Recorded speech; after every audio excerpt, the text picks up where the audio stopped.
continue using the law as it is to stand for our rights.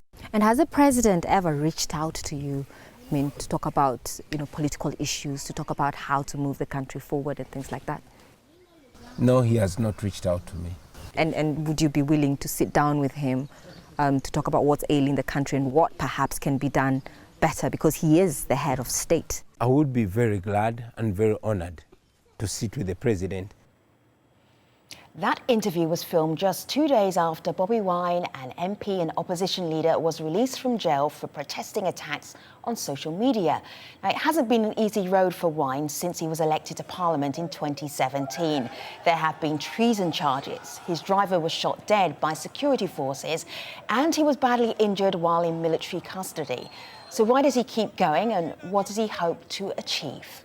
Bobi Wine, Ugandan Member of Parliament, joins us now from Kampala. Welcome back, Bobi, to the stream. It is good to have you. Some headlines that I know you're very familiar with, but just updating our audience. From Jazeera, singer Bobi Wine says he will run for Uganda President in 2021.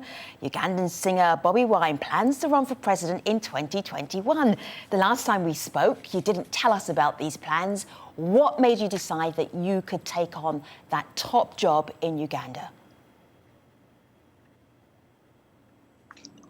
Well, we have been discussing it, and I remember the last time I hinted on it, but we've come to a conclusion that we as a generation must challenge President Museveni. We're not going to wait for anybody else, but we ourselves. So right now, as we speak, we have resolved to challenge President Museveni, and my team believes that I can best represent our generation in this cause. I think our audience, or many of them as well, believe that as well. This is one person who writes in on Twitter, Bobi Wine can do great things to Uganda and for Uganda because he's one of the very few voices of the very many voiceless. He respects everyone, and the country needs a leader not in love with money, not greedy, not selfish, but in love with justice, not in love with publicity, but in love with humanity. So a supporter right there. But on the other hand, there are a few tweets like this. Busama says, there is a big difference between leading a country and being a voice for those that have been treated unjustly. So seeing you as this voice for those who've been treated unjustly, some people are questioning whether that means that you can become president of the entire country. Are you ready for that?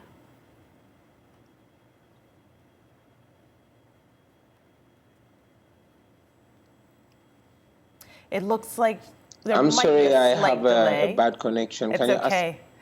There's a slight delay there, but someone is questioning whether or not just because you're the voice of the voiceless, you can actually become a voice for the entire country. Well, it has always been my humble desire to raise the voices of the common people.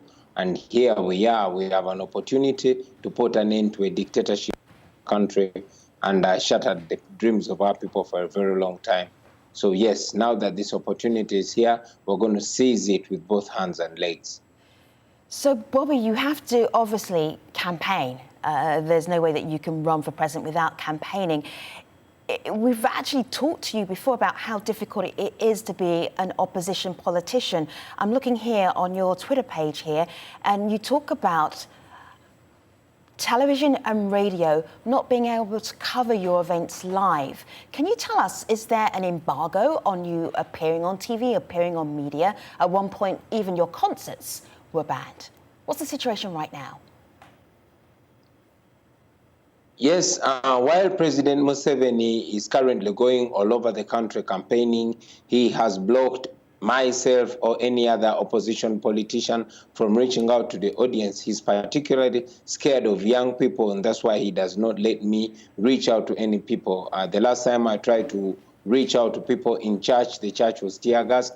And yes, he has blocked all my music shows and any ability to communicate to the people. However, thanks to social media and the energy within the people, we always find a way around that. And yes, even right now, as we speak, I know that millions upon millions of young people are watching. So much as he tries to block us, we always find a way because reality is on our side. I'm just looking here at this tweet here from Kakito, James, talking about the difficulty you have in terms of getting onto Uganda media. And he says this just shows that indeed Museveni, or M7 as he's known, is feeling the people power heat. Malika. So I wanted to play one critical comment we got from someone who takes issue with some of your travels. So here is a comment we got from Ian out of Kampala. Here's what he told us. I don't think he can perform. He's always out of the country on things non-official and non-beneficial to his constituents. In fact, I feel sorry for people that believe Bobi Wine can make a president. I feel sorry for the people that he represents in parliament, and I feel sorry for people who highly believe in him. I pity him. Bobby, what would you say back to Ian?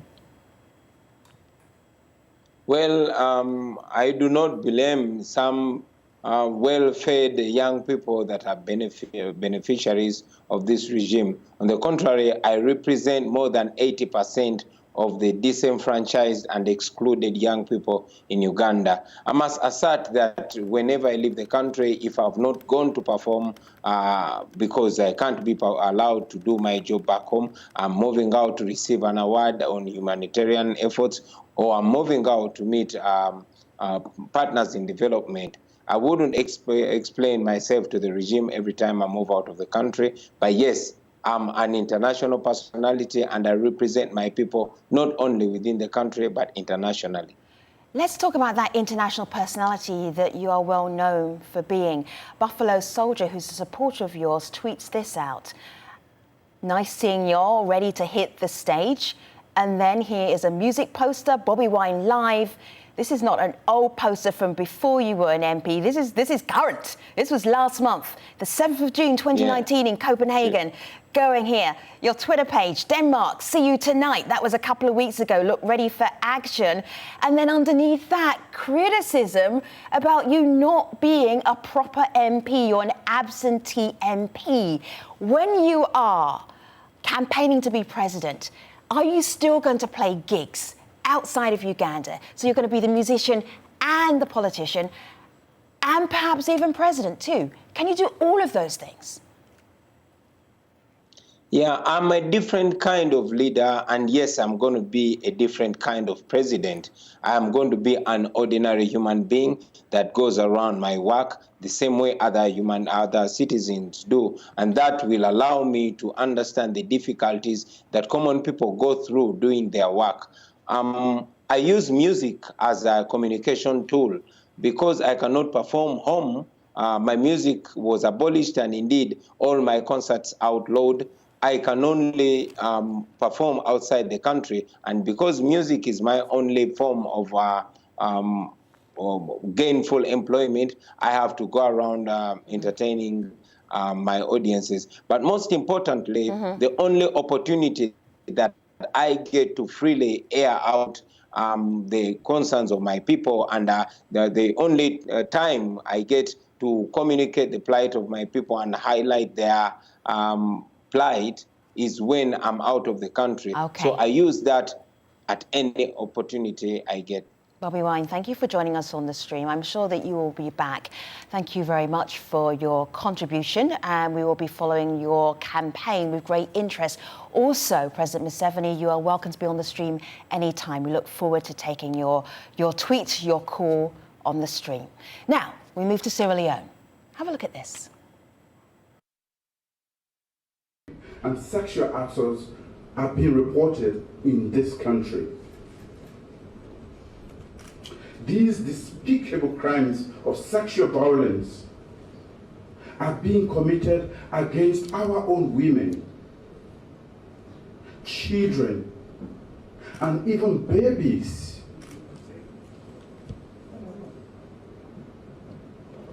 Some of the fatalities are as young as 3 months old. 70% of the survivors of this traumatic experience are under the age 15. That was Sierra Leone's President Julius Maada declaring sexual violence a national emergency back in February. As part of the plan, a dedicated police division was announced, along with a special court focusing on rape and sexual assault.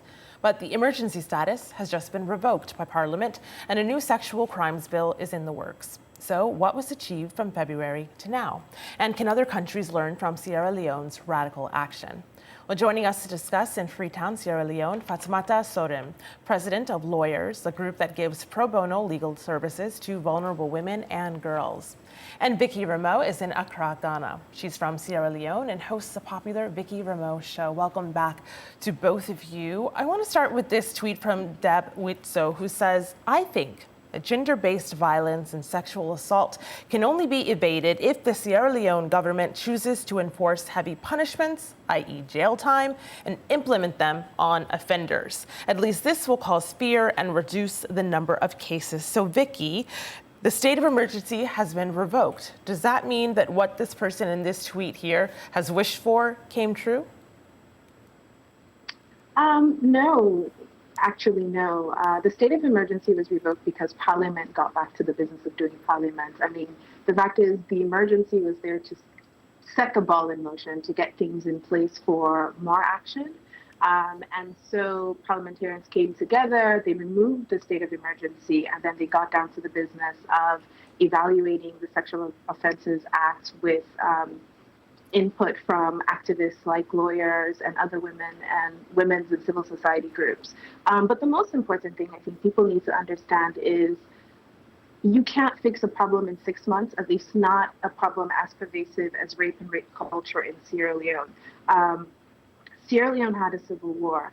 And I think that one of the things that we forget is that one of the big leftovers or unsolved or unfixed or healed problems in our society is that we have so many women who were violated, so many girls who were violated during the war, and that means we had so many perpetrators of sexual violence in Sierra Leone, and nothing happens to these people, right? So what I believe has happened, because a lot of people ask, how did we get here? They're surprised because these numbers are what they are. But what we have is a society where sexual violence and gender-based violence in general for so many years has gone untreated, and people and women have been living in silence and in fear. And what's happened now, because of the Rainbow Center and more access to reporting and access to facilities, that's why we're hearing these numbers. It's not that the problem hasn't always been there. So let's talk about what, Vicky, let's I want to share the conversation with Fatoumata as well. Let's talk about what actually was achieved, even in that very short time of the state of emergency. Fatoumata, what would you point to say, well, this is tangible, this would never have happened without this declaration? Go ahead. So the first thing is that there's exhibition of political will, and we needed that to move things forward so that the people in power can understand that we continue to suffer irrespective of the laws we have. So we want proper implementation, execution, and we also want stiffer sentencing. We've got a special court now that has been established by the judiciary since April. It deals with sexual offenses exclusively, and specific judges have been assigned to that. We've gotten speedy trials over the past couple of months, so there have been more cases that have gone through the criminal justice system. We're talking about over 200 as compared to the 30-something cases in 2018. We've got more people coming forward to complain and report on these cases, so that's why we have a report that has come out to say that from January to now, we have about 1,681 cases that have been reported. So that is good enough to push us to the next level, which is the bill. Mm-hmm. We have the bill, and we have a stiffer sentence in the bill. We've been negotiating and lobbying and advocating with our parliamentarians to make sure that the stiffer sentencing, though we want it applicable, that there is some discretion given to the judges to set a minimum. So we want the law to also have a minimum as much as it has the maximum. We have a maximum of life imprisonment now. If that bill passes into law come the next session in September. So we definitely will get something on the ball rolling. But it's not going to be something that will be resolved in a few months, like Vicky said. We need more things like a forensic lab. We need more research, because we're talking about the war, but we still don't understand what is pushing people to commit these atrocities on women. Mm-hmm. So we need research to really understand and unpack their minds. Mm-hmm. Absolutely. That's why I think that the conversation really needs to go back into our homes and into our communities. We can't throw up our hands and say, oh, the government has a state of emergency. Oh, there's a bill in Parliament, so that's going to fix the problem. That is punitive, right? What we need is prevention. We don't want any girls or any women in Sierra Leone to be raped or sexually violated. That means that we need to change the relationships between men and women. We need to change the way women are perceived and the way women are treated and the rights of women, period. And men need to take responsibility for their actions, in the sense that you don't have a right to a girl. You don't have a right to a woman's body, right? That no means no. To interject right there, Vicky.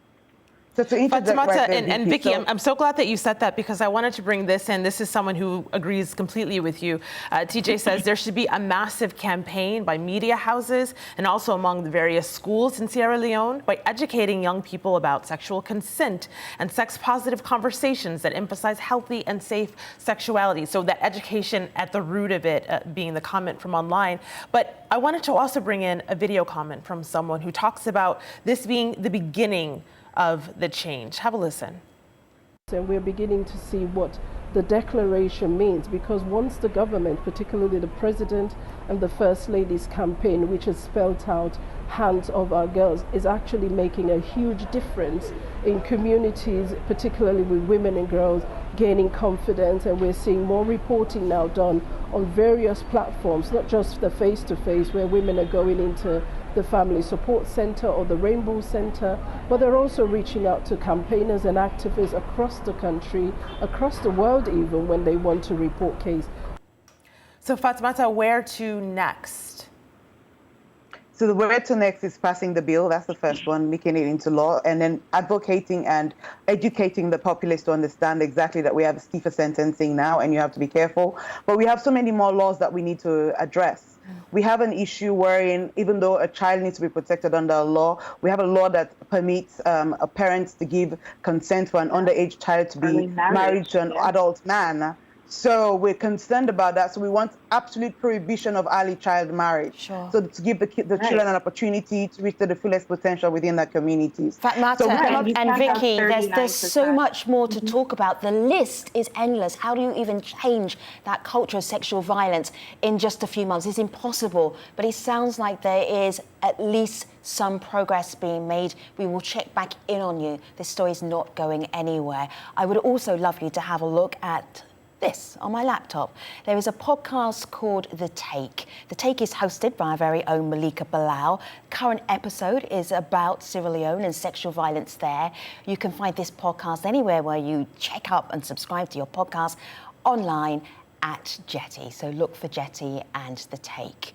From Sierra Leone, we move to Somalia, where last week a much-loved, respected journalist, Hodan Nalayeh, was killed in an attack by Al-Shabaab armed group. Her cousin Suad sent us this video. Bismillah, Assalamu alaikum wa rahmatullahi wa barakatuh. I am Suad Gallo. Thank you, Al Jazeera International, USA. Hodan Nalayeh was a mother and wife. She was a light of hope. She was a change maker and positive thinker. She was full of love and full of kindness. She was caring and forgiveness person. That's who she was, Hodan Nalayeh. May Allah grant her the highest level of Jannah. Allahu Ameen, Allahu Ameen.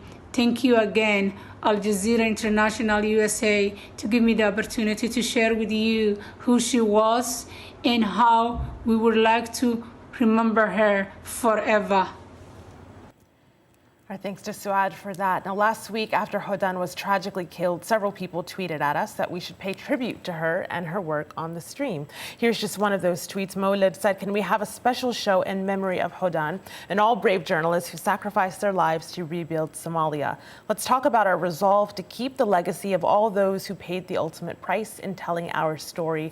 So with us today to remember Hodan is Abdi Latif Dahir. He's a journalist with Quartz Africa based in Nairobi who was a friend of Hodan's. Welcome, Abdi. Talk to us about the first time that you met Hodan Nalayeh. Thank you, Malika. I met Hodan for the first time in 2014 at a creative storytelling workshop in the UK. And one of the things that I really remember that struck me immediately was her incredible sense of generosity, her vibrancy, her energy, the way she was very invested in not just storytelling, but also telling stories about Somalia. And you know, in a country that is known for conflagration and war and disasters, she really emphasized the idea of integration, right? Which was also the basis of her YouTube channel, Integration TV. She spoke about collaboration. She spoke about contemplation. And I think she was really dedicated to the idea of using stories to shape the narrative of Somalia, to tell not just positive stories, but more nuanced stories. Abdi, I'm looking at Integration TV, which has got thousands of subscribers. This is Hodan here. There were so many stories that we were thinking, which one should we show? Which one show the joy, the pleasure she takes about talking about her homeland? And we decided upon tea. Have a look. I got my money, and one of the things I've learned is that in Somali cities, they don't really serve you, if you're a woman, the best tea. So I've heard the best tea is a place called Mubarak Cafe here. So I'm going to check it out, see if they're going to allow me to have kop shahan abo keligay. Hey, assalamu alaikum. Oh, khatara isi ana bora. Not anagil, ana bora.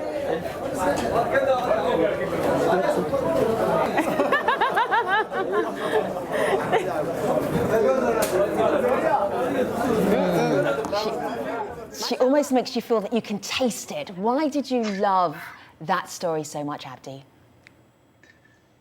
I think it says a lot about who Hodan was, both as a person and also as a journalist who's an incredible storyteller. That scene in itself is like here she is, you know, in a different city, walking into like a public space where she's occupying and telling us, you know, the narrative of what makes Somali unique, right? Like, and it's just, I think the nuances like that come out in her stories, that's what, that won the hearts of so many people, not just on YouTube and in the Somali communities, but at home in the diaspora, but people all across the world. She was able to thread together these stories of you know, trying to tell people there's another side to this country. There's another side to this country that, you know, is just not disaster and famine and war. This on Twitter, Abdi Noor says, Hodan was an eye-opener for the power of women when they use their creative roles to tell positive stories of their homeland. The best way to repay her is for YouTube and social media giants to support women creators, especially from Somalia. So, Abdi, in thinking about her legacy, what's the best way for it to be carried on? Yes, I mean, Hodan touched the lives of so many people across the world, and one thing for me is that she really deepened the meaning of what peace journalism stands for. She really was somebody who was able to tell stories about Somalia and about Somalis, both at home and in the diaspora.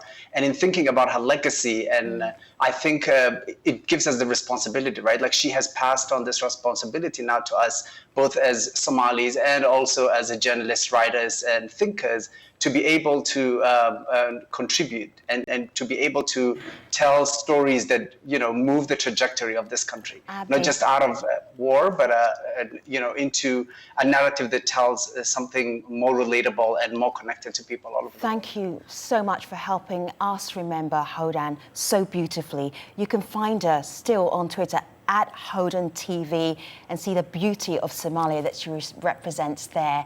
We will leave you today with a clip of Hodan doing what she loved, enjoying the beauty of Somalia. Thanks for watching. We're going to climb the top of the Simi with the historic Burta Seitka. This is amazing. This is a historic little mountain where the Darwish, they climbed and saved us from the British. So let's go. All right, we're almost there. We're on the top of the hill. Should we go back? No. I'm not going back. I'm going to climb this mountain and conquer it. MashaAllah, Adnan Kiba Sa'ala. I made it to the top of the hill. It's almost Maghrib here in Las Anod, but look at this beautiful land. Every time I'm in every Somali city, I say Alhamdulillah, I say MashaAllah, that Allah subhanahu wa ta'ala has given us this beautiful land that we can enjoy and nature. Top of Las Anod.